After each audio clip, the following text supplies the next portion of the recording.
The Amanda Project by Melissa Kantor and Amanda Valentino. Chapter 8. Nia snickered when Mr. Thornhill offered us a chance to come clean, right after we'd each picked up a bucket filled with rags, rolls of paper towels, and cleaning products piled by the door. It took me a minute to get the joke about cleaning, but I'm not sure if that was because Nia is smarter than I am, or if it was because I was so confused by all the thoughts whirling around in my head that I didn't have any room in my brain for a pun.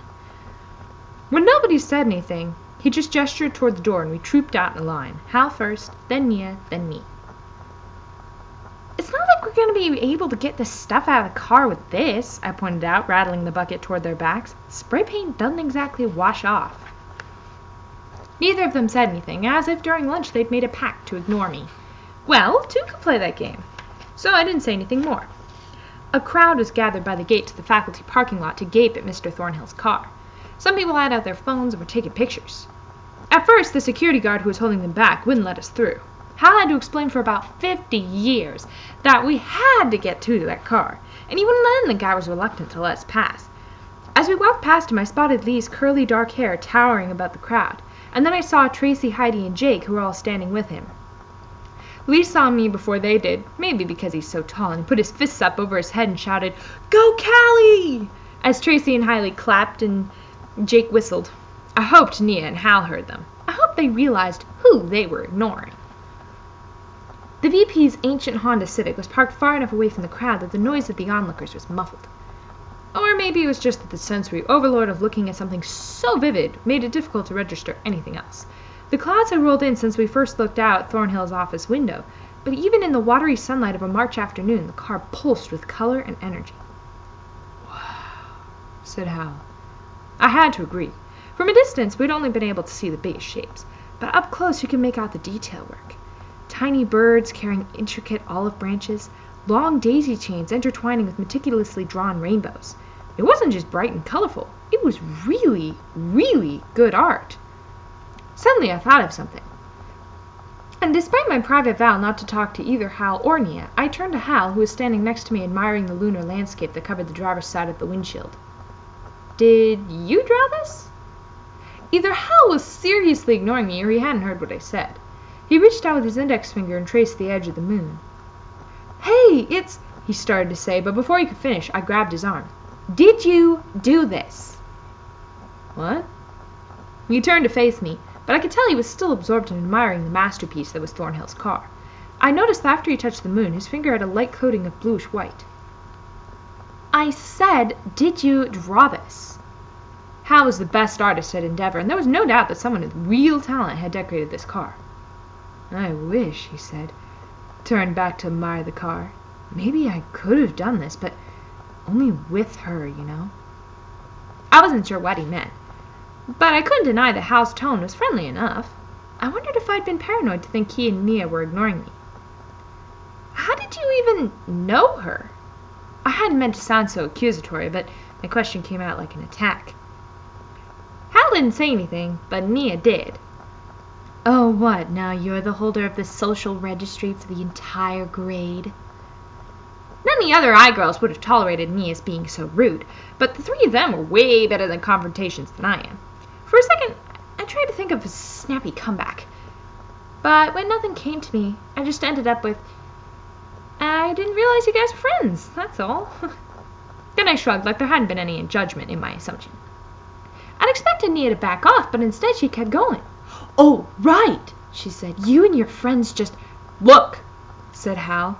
He'd been circling the car, and now he was pointing at the trunk. Glad to have an excuse not to fight with Nia without having to feel like a wimp, I went over to where he was standing and followed his finger. Scattered across the trunk were half a dozen bears, birds, and cats that were the same as the ones on our lockers.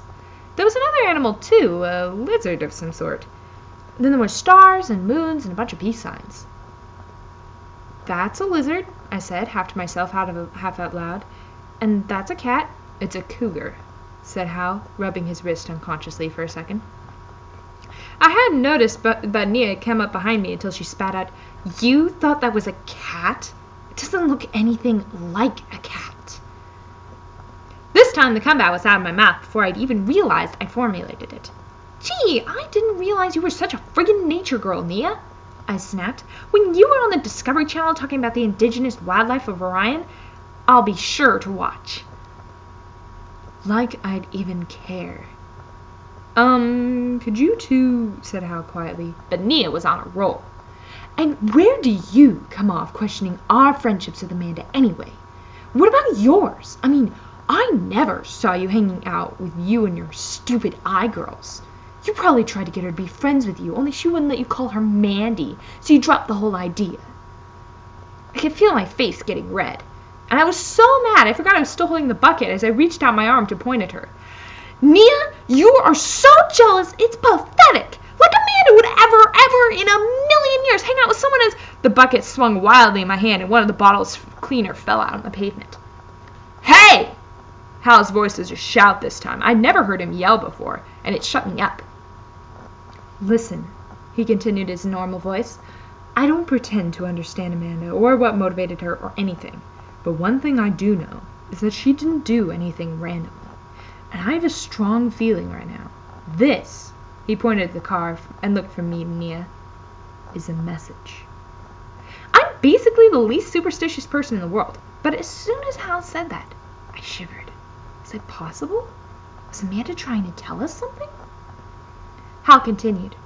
"Now, here's what I can tell you about what she's drawn. My totem is the cougar, strong but solitary." I felt myself blush again when he described himself that way, but he didn't seem at all embarrassed. Hal's words had some kind of magical softening effect on Nia, who pointed to the bird. "That's me," she breathed, her voice quiet and almost dreamy. "Night owl. Wise. Dependent." I managed not to laugh when she said independent. Was that what we were now calling people who were incapable of functioning in a social setting? Hal jostled gently on the shoulder, and I realized it was my turn.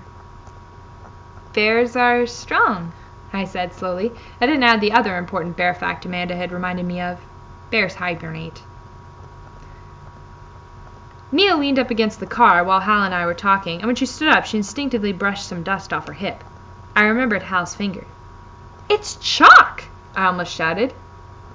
Hal smacked his forehead. "Yes! That was exactly what I was going to tell you before. It's not paint at all." "What?" Nia looked from me to Hal. "It's drawing. It's chalk. Look!" I touched my finger to a bright red apple and dragged it against the metal surface of the car. When I pulled my hand away, there was a red streak along my skin. Hal leaned down until his face was less than an inch from a car's surface. "You know, now that I'm looking more closely, I think it's chalk and pastels. This should come off the car really easily." "I hate the idea of erasing it," said Nia.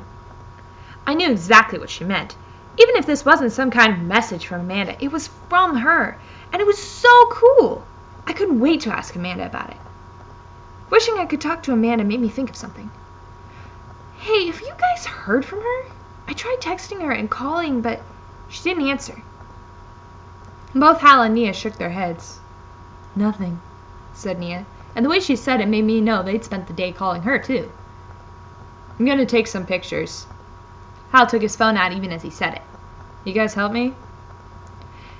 Neither of us answered him. We just grabbed our phones and began circling the car with them. "Look." Nia was sitting on the pavement by the driver's side door, pointing at the very edge of the car's side panel just behind the tire. Unlike the cougar, this animal was immediately recognizable to me. "The coyote," said Hal. "Amanda's totem," announced Nia. "Me? I'm the coyote, the trickster." She made a fist of her hand and then opened it and showed me her empty palm. "Now you see me, now you don't." Supposedly, I was catching Amanda up on quadratic equations, but really she was teaching me about totems, specifically hers and mine. When I pointed out that totems and superstition and ancient belief systems were about as far from trigonometry as you could get, Amanda gestured at me with her quill pen. "Au contraire," she said. "Belief systems are belief systems." "Oh, come on," I said. "Math isn't a belief system. It's an explanation for how things work." "Right," said Amanda. "In other words, a belief system." She was wearing something in her hair that made her look like she'd grown a waist-length ponytail overnight, and her dress with its puffy sleeves and lace edging definitely looked like it was something out of another century. I'd meant to ask her about the outfit, the hair, the pen, the dress, but as usual, I'd gotten sidetracked. That was the thing about talking to Amanda. I could never figure out how we'd gotten on the subject we were discussing or how we'd gotten off the subject I thought we were on. Wait, are you telling me that you don't believe in math? Over the course of the past 2 weeks, I discovered that Amanda was probably the best mathematician I knew outside my mom. She was truly a genius with numbers. How could you question their fundamental truth? I believe in math, she said. It's not like the tooth fairy or Santa. I believe it exists. I just don't think it explains things any better than a lot of other belief systems, just because it happens to be in fashion at this particular place at this particular moment in history. So what, we're talking like God? This is definitely the weirdest conversation I'd ever had with anyone. I tried to imagine talking about God with Heidi or Tracy or Kelly. Religion is another belief system, she said. It happens not to be mine. So, what's yours? I didn't mean to sound too defensive, but sometimes talking to Amanda made me feel like I was always one crucial step behind her. What's my belief system? She leaned her head against the wall and closed her eyes for a minute. Then, without opening them, she said, There are more things in heaven and earth, Horatio, than are dreamt of in your philosophy. I shook my head. There may be a lot of things in heaven and earth, but the point is you can still count them. She opened her eyes and locked them with mine.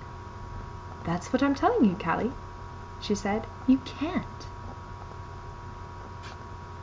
Nia's camera clicked, and without really looking at what I was photographing, I pointed my phone in the general direction of the coyote and took a picture.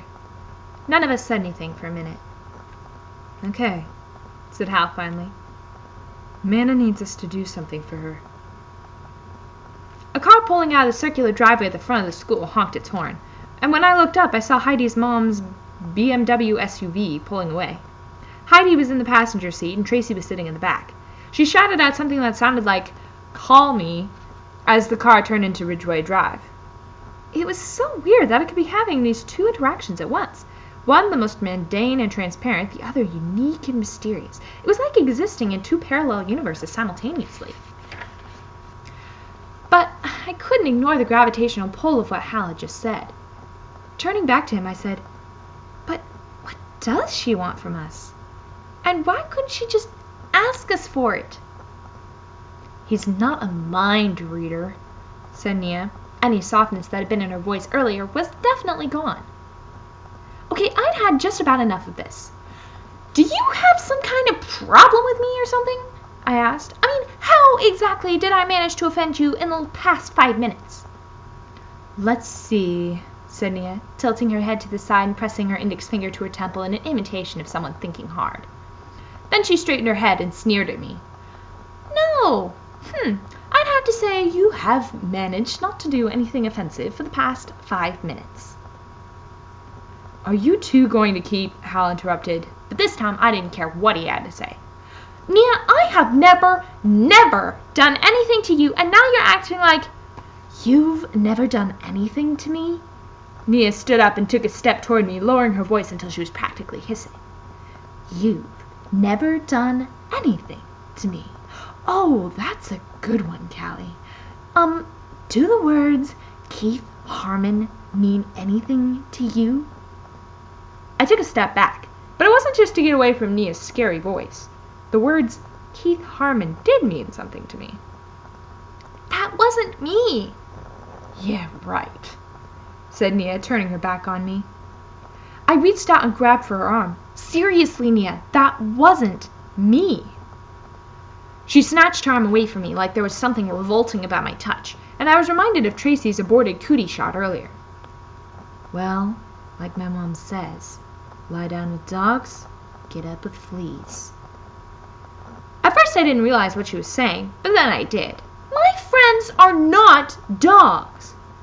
Maybe not on the outside, said Nia, and she went back to snapping pictures of the car. My heart was pounding. If I was all about avoiding confrontations, Nia was all about having them. No wonder she didn't have any friends. But even as I thought that, I couldn't help cringing a little at the memory of what Heidi had done to Nia in 7th grade. Nia and Heidi weren't just in the same math class that year, they also had English together. One day, maybe a week after she turned in Heidi and Tracy for cheating, Nia left her English notebook behind in class. Heidi picked it up because, as she told us at lunch, she wanted to be a good citizen. And then she dropped it and it happened to flip open. And what did it happen to open to but a page with a few notes on direct objects and predicate adjectives and a small heart in the margin with the initials NR and KH inside of it. The truth is, I really don't know exactly what happened or whose idea it was because my dad and I went to Washington, D.C. that weekend to meet my mom at a NASA conference that she'd spent the week attending. But apparently Heidi or Tracy or Kelly or maybe all three of them created keith.harmon95@yahoo.com or some address like that. And they emailed Nia and then Nia emailed Keith back and then Keith emailed Nia and so on. By Monday morning, Heidi had a whole string of emails to show me and the rest of the 7th grade. Emails in which Nia admitted that she'd always thought Keith was cute and agreed to go out with him sometime. At that point, Nia was just a little geeky with her goofy braids and glasses, but she wasn't a leper.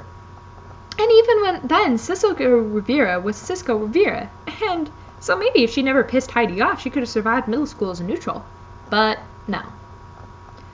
The whole thing was really, really bad.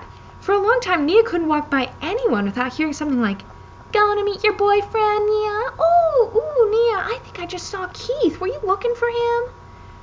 Every time I passed Nia's locker, I'd see something stuck on it, a piece of paper with NR and KH on it, or a dead flower, or one simply the words, "as if." As far as I was concerned, she'd brought the whole thing on herself. What had she been thinking, turning in Heidi and Tracy? That Heidi and Tracy would allow her to live in peace after she turned them in? But even I felt bad for her by the end. A part of me knew I should say something to them, but it wasn't like I was that good of friends with Heidi and Kelly and Tracy. I felt as if, I don't know, as if I were on probation or something. I mean, now if they did something like that, I would definitely tell them to stop. And anyway, they wouldn't do anything like that anymore. People do a lot of stuff in middle school they wouldn't do in high school. You can't judge someone forever based on one mistake. Right at that moment, as if she'd been sent or something, B.A. Rossiter limped out the front door. I watched her get into her mom's waiting car and drive away. I closed my eyes. What happened with B was different. But a little voice in my head said, "Was it really?"